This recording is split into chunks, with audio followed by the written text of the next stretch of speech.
안녕하십니까. 가천의대 길병원 정신건강학과 배승민입니다.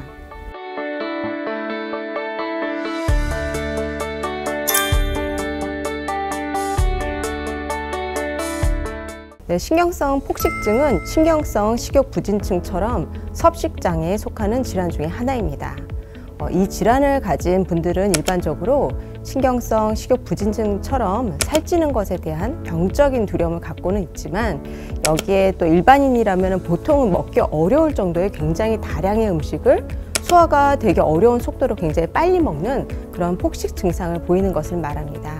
근데 이렇게 폭식 증상에 더해서 구토를 유발하는 행동을 반복을 하시거나 화제 또는 이뇨제 같은 걸 남용하신다던가 금식 또는 심한 과운동을 하는 복합적인 증상이 관찰되는 질환입니다.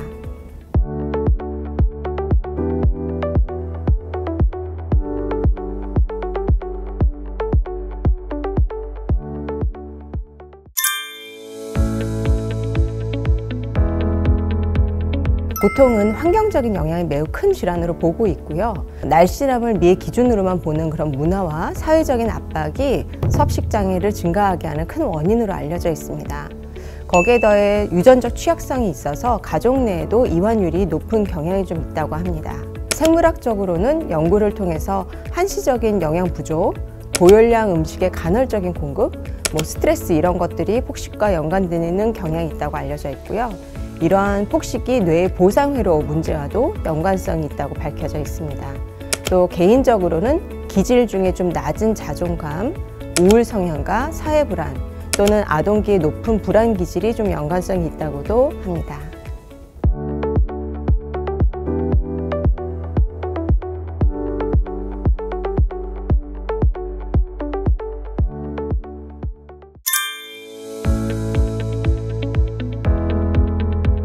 신경성 폭식증의 진단은 앞서 언급한 대로 반복적인 또 스스로 통제할 수 없을 정도의 비정상적인 양과 속도의 폭식과 이후 체중 증가를 피하기 위한 반복적이고도 부적절한 보상 행동, 그리고 여기에 더해 이러한 체형이나 체중이 자기 평가에 과도한 영향을 끼치는 경우가 그 진단의 기준이 됩니다. 이러한 부적절한 행동의 반복이 적어도 평균 주 1회 이상 있으면서 3개월 이상 지속되었다면 신경성 폭식증을 진단할 수 있습니다.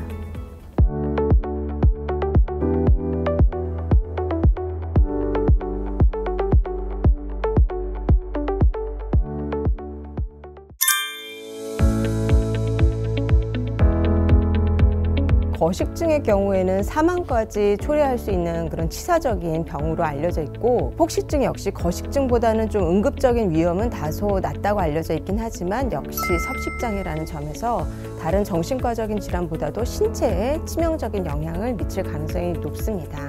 즉, 폭식으로 인해서 체내 호르몬 이상과 영양 불균형도 문제지만 잦은 구토와 이뇨제, 화제를 이용하시는 경우라면 전해질 이상도 같이 생길 수 있습니다.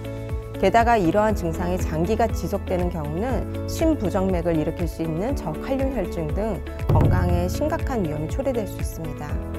또 외적으로도 잦은 구토를 반복하는 경우에는 위산으로 인한 압치하에 중증의 영구적인 손상이 일어나기도 합니다.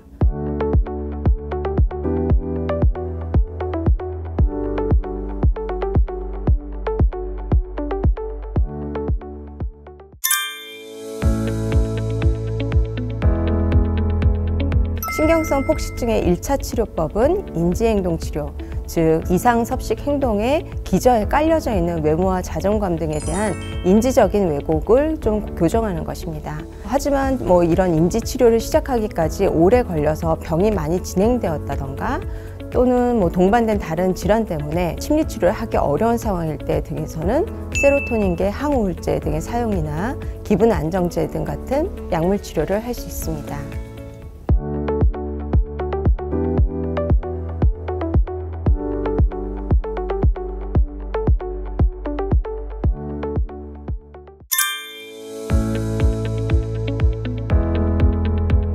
예방을 위해서는 건강보다 외적인 그런 마름, 날씬함, 외모만으로 사람을 평가 기준으로 삼는 왜곡된 사회적인 시각, 문화의 개선이 매우 시급하다고 할 수 있겠습니다. 이러한 왜곡이 공중파나 다양한 매체를 통해서 전달되는 바람에 그 섭식장애 발병률이 현재가 과거의 그 어느 때보다도 이런 발병률이 높아지고 있고, 연령도 과거에 알려진 것처럼 10대, 20대의 젊은 여성뿐만이 아니라 초등학생, 또 심지어 유치원 어린이들마저 섭식장애 진단을 받는 경우가 심심치 않게 일어나고 있습니다. 이러한 병적인 사회적 환경이 상황이 지속되지 않도록 왜곡된 외모에 대한 집착이 우리 아이들에게까지 잘못 전달되지 않게 전 사회가 좀 같이 노력해야 될 시점이라고 생각합니다.